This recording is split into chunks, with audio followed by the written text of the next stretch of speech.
Hello, welcome to all of you who've tuned in for this portion of the webinar that's going to discuss the Nuclear Energy Advanced Modeling and Simulation, or NEAMS, program. We have just a few minutes to give you a good picture of our program, and hopefully it will interest you and give you enough insight to consider how you might contribute with a proposal. And while it might not give you all the answers you want, hopefully it will help you find the right questions to ask our technical folks. Another thing I hope you will come to see is that we have been developing a stronger relationship with the university community, and that we are truly interested in continuing and strengthening your participation in our mission. Unfortunately, resources never seem to be enough to fund all the proposals we would like to fund. There are a lot of excellent ones out there that sometimes we just can't address. Nevertheless, we are always trying to encourage and fund as many worthy efforts as we can. Another thing I hope you'll see is that we are excited about NEAMS, and that we have continued to hone and evolve our program as needed to keep it productive, robust, and agile. And we are getting some really excellent results. However, we are always looking for ways to accelerate our efforts. And we are always looking for ways to build a stronger user community and stronger stakeholder communities. And we believe we can find ways for continuing improvement. For example, we are moving forward with some problem-solving efforts that could have a major positive impact and maybe offer some unique breakthroughs. The bottom line, we are definitely seeking proposals that will help accelerate our work, as you will see in the scope description. First of all, let me just introduce myself, which I neglected to do, talking to a camera here instead of people. My name is Dan Funk, and I'm in the office of, I'm in the Advanced Modeling and Simulation Office, NE41. It's part of the Office of Science and Technology Innovation, NE4, which is headed by Shane Johnson. And that's where support for the NEAMS program comes from. First, the philosophical point perhaps doesn't have to be made for all of this audience, and some of this I'm sure is old ground, so I ask your forbearance. But we want to be clear as to what our motivations are. Why even pursue advanced modeling and simulation capabilities and problem solving, I should add, as well. Well, modeling and simulation is a critical part of R&D. And when integrated with theory and experiment, it enhances opportunities for new insights and more effective research. And in particular, we believe it will help us gain new insights about the performance and safety of nuclear energy technologies. Our R&D programs are already using modeling and simulation and a lot of NEAMS products. We are going to give them new capabilities for doing so. So, what is the value proposition for all this? What do we get out of it? Well, first of all, you have to look at the context of our mission and vision. We believe these advancements can be employed as user-friendly simulation tools in both R&D community as well as in industry, and will have an impact on existing near-term and future reactors. Our objective is to develop and validate predictive analytic computer methods, new capabilities that will help in the design of reactor and fuel cycle systems. And we hope to demonstrate the potential of these new capabilities by collaboratively solving stakeholder-defined, high-impact problems. If we do it right, we believe we can produce a NEAMS pellet-to-plant toolkit that will not only provide insights and problem solutions that cannot be achieved through experimentation alone, but we will have the potential to enhance and maybe even speed the development and implementation of new reactor and fuel cycle concepts. So how do we do all of this? Well, we've organized ourselves into a two-product line business model, and we've found this to be very effective. We have fuels product line and reactors product line. They each independently support their areas, plus they both work together on supporting validation efforts and solving high-impact problems and working on Relapse 7. But the key is the team. We have a multi-lab, multidiscipline team that is dedicated. And we are truly fortunate to have such an assembly of talent and expertise. And we have participants, as you can see, from over 7 labs across the DOE complex. We also have a very effective leadership council. They are the ones directing the ship that is called NEAMS. We are led by Dr. Maria Stan, who is the National Technical Director. The fuels lead is Dr. Stephen Hayes from INL. The reactor lead is it was Dr. Keith Bradley, but he is turning things over to Dr. Justin Thomas from Argonne National Lab. And our integration lead is Dr. Dave Pointer at ORNL. And he's also our technical point of contact for NEAP. So he is someone that you very likely will be talking to. Now, in the first product line, the fuels product line, it spans, as you can see there in that graphic for the pellet to plant simulation toolkit, the first two on the left, the pellet to pin range of simulation. And the goal in the fuels product line is to directly support advanced fuel designs, accident-tolerant fuel research, and we're also looking for ways to extend the use of these tools to simulate behavior of used fuel in very long-term storage. And the focus is to develop mechanistic computational capabilities. That is, capabilities that are truly predictive for multi-scale fuel performance simulation. And either standalone tools or used coupled together. So if the goal is to develop truly predictive capability, then we must use a multi-scale approach. And that multi-scale approach, of course, involves multi-physics, multi-space scale, multi-time scale. You see a graphic here which lays out generally our general approach where we have lower length scale work going on that takes inputs from atomistic simulations there's an input to mesoscale work where we develop models, mechanistic models that can then be implemented into a fuel performance model tool that we call Bison. And here is another graphic that you can see that shows just how that works. So the fuels product line, primary product for release and use, as you can see, is Bison. Bison is a finite element-based nuclear fuel performance code applicable to a variety of fuel forms, including light water reactor fuel rods, trisol particle fuel, and metallic fuel rod and plate.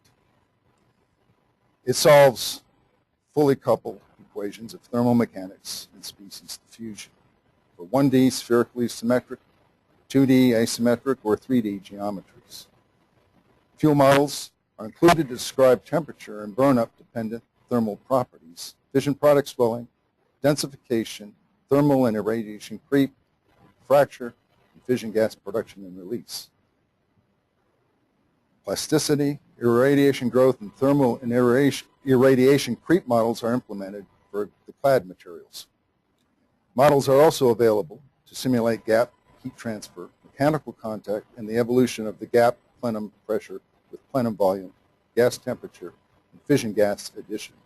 Bison is based on the Moose framework and therefore can efficiently solve problems using standard workstations or using very large high-performance computers. You can gain further insights at the website shown there in red and blue at the bottom right-hand corner of the slide. Just to recap, or to reiterate, there are 4 primary areas of development here in the fuel microstructural changes in order to advance Bison, primarily with the lower length scale and mesoscale support, and that is thermal conductivity, fuel fracture, fission gas release, fuel restructuring, and relocation. The current focus is on this slide We don't have time to go through all the details, but I provide that so that you can go through it and maybe form some questions that you might have.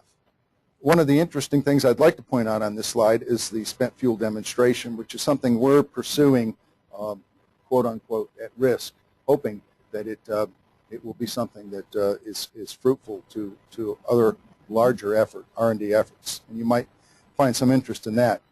And that is with the spent fuel demonstration, it will involve calculation that will of fresh fuel through base irradiation, short-term pool storage, drying, and long-term cask storage. And we hope that will produce a baseline result that in the future we can enhance with hydrogen diffusion, hydride precipitation and orientation, clad damage prediction, and clad creep at storage conditions. Clearly, that's an area that we might be seeking some help as well. Okay, shifting over to the reactor product line. You can see from the graphic there with the red box that envelops the SHARP and the Relapse 7 areas primarily. Their aim is to achieve a seamless interoperability option. The emphasis: robust, useful, standalone products. But the future proof of the worth of this effort is that it will enable traditional workflow, but positions the toolkit for future approaches and superior predictability where needed. So, looking at SHARP, which you can see there on this graphic, we can see here where SHARP has three primary modules: Proteus for neutronics, the NEC 5000 for thermal hydraulics, and Diablo for mechanics. These are the RPL, or the reactor product line, is focused on development of technology-neutral simulation capabilities for advanced reactors. And initial efforts are focused on, but not limited to, development of tools for analysis of performance and safety of sodium fast reactors. Similar to the fuels area, in this area, much of what we expect our tools to handle cannot be easily addressed with current state-of-the-art codes for innovative reactor designs. And many of the problems we will tackle are inherently multi-physics and require integration of thermal, hydraulic, structural, and neutronics phenomena. They are also inherently multidimensional and highly dependent on detailed representation of core geometries. The capabilities required in this area are common to many reactor analyses, and the tools needed are extensible to other reactor types. So going from this, if you look at the NEC 5000, that's the NEAMS reactor thermal fluids module. And we don't have time to go through all of the points there that are being made, but I offer them for you to digest and come back to us with questions if necessary.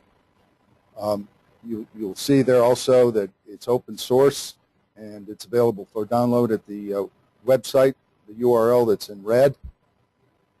And I invite you to look at that and to ask questions about this one. On the graphics on the right, the top one is the MAX experiment thermal mixing validation simulation.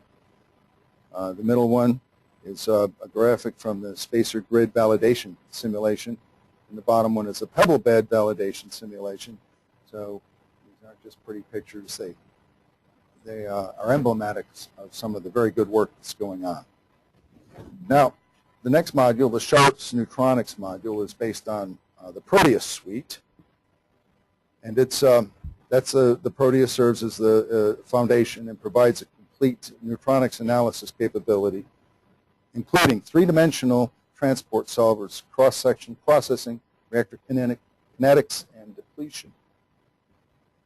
And generally, the efforts here are focused on having a tool with 5 robust modules. High-fidelity cross-section module, I think that's based on MC2-3. Dave, you can correct me if I'm wrong.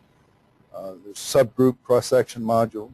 There's a high-fidelity transport module based on the UNIC part of Proteus. There's a kinetics module and a depletion module based on origin. Diablo is the other module that of Sharp that you saw in the earlier graphic, and we are attempting to achieve a 3D thermal structure and thermal mechanics analysis using time-explicit finite element method. Diablo is the graphics here that in the ways that it's been used and employed. On the left, that's the structural interaction between core assemblies and core restraint. And the graphic on the upper right is the thermal deformation of core assembly during a loss of flow transient. Now, you can see that's quite an exaggerated scale, but that's in order for it to be visible. The bend, obviously, is not quite that extreme, but it makes the point. Here again, we don't have time to go through all the details of the development here, but I've included some things for you to consider and see where you might have some interest. So overall, the Sharp framework, and as it's conceptually illustrated here, provides a library of tools for integrating different applications to form a single interconnected model. And we describe some of these here in this slide: Coupe, Moab, the coupler library, and how this works together. Moab, for instance, and MeshKit are now part of a larger DOE Office of Science project called Sigma. And you can look at that website down there for some insights as to how that's working. And we're attempting to show how how the Sharp framework can be used, how it can be applied. And we describe that using either Moab being used as an external companion or being used as the native data management component for an application. Application C is something we're still working through it, and it's evolving as to whether or not we might connect in that way, or we may be exploring other ways for it to connect. But nevertheless, this gives you a graphic and an overall idea of the Sharp framework and how we imagine it being used. So, the work scope. You can see here, we've provided it. This is an outline of the exact work scope as we're putting it into the call. And you can see where we are seeking proposals that would contribute to improving our mechanistic models, our methods, our validation of our codes. And they can include new models or new mathematical or computational methods, new experimentation. We also are not limiting it to any one part of a hierarchy. The hierarchy from single effects all the way to integrated experiments are welcome. Running simulations, conducting experiments at DOE labs in support of our toolkit is encouraged, although if it's done elsewhere, that's fine as well. We do strongly encourage that you collaborate with NEAMS development team folks residing at DOE labs. That is an important component if you're able to do that. Then we'd like to share with you some of the priorities that we have, and we put those here. I don't need to read them to you, but as you can see, we are looking to accelerate our work, expand applicability, and even look for some new options that might be available based on your insights and research. And then, of course, as we've been doing in the recent years, looking for help in validation. Especially here, we're looking for some help in the structural mechanics module, Diablo. And finally, point of contact. I'm available to field your questions. If I can't answer them, to pass them on to the right people. And you can see my email and phone number. And then for technical matters, Dave Pointer with his phone number and email address. And with that, I'll ask if there's any questions. We'll take questions over the next few minutes. If you have any, please type them into the question box and we'll relay them to Dan or to David Pointer, who is on the line. The first question is, does it cover atomistic welding or atomistic modeling as well? This our scope. I think that if there could be a connection made to helping to accelerate our ongoing work, and it was clear that what role it played in the scope as we described it, certainly not. Yeah, it certainly would be open to atomistic work. We have ongoing atomistic work and mesoscale work in the fuels area, and certainly we would be open to proposals that would strengthen our efforts there. Can you specify other fuel types other than conventional oxide fuels? Perhaps I didn't cover that as well as I should have. Yes, we certainly. Although our initial focus is on oxide fuels, Bison is not limited to that. It's certainly very capable, and we've had great success using it on metallic rod and plate fuel, and the trisol particle fuel as well. So, yes, we're open to. In fact, I think that was in the scope where we wanted to, if there were a way for it to be, to help us extend to other fuels. If it's not explicitly in there, I apologize. But certainly, if there are proposals that you might offer that would help us accelerate applying, developing Bison to be advancing it in the use of applying it to these other fuel forms, the other fuel types, we certainly would welcome those. How critical is new experimentation in this area, in this work scope area? I would like to say that it is very critical, but I'm not the expert on that. I will tell you this, that we know that there's a lot of data that currently exists that can be used for validation. Sometimes it's a straightforward effort to obtain and make use of it. Other times it's a very heavy lift because there's a lot you have to do to ensure that this data is properly pedigreed, that we understand all that we need to know about it to use it, that it can be benchmarked and relied upon. That's not always a trivial thing, and sometimes we think data we think we can use we might not be able to use. So yes, experimentation to fill those gaps, and certainly there's a lot of data that doesn't exist, that we know doesn't exist, and experimentation would be very important. So Dave, I know that your team has previously put together areas where experiments might be needed, or experimental data that would be highly desired. Perhaps that's something that you could provide, or if you have anything to say on this. Certainly, I think we could provide a copy of that list of guidance that was developed for last year's NEUP call, for that matter, because I don't think it's changed a whole lot. But I would add that, our main objective in trying to integrate universities into the NEAMS program is to seek their help in making the tool set as robust as we could make it. If that means building new experiments to collect new data, that's certainly one path, but finding ways to get new value out of existing resources is also important.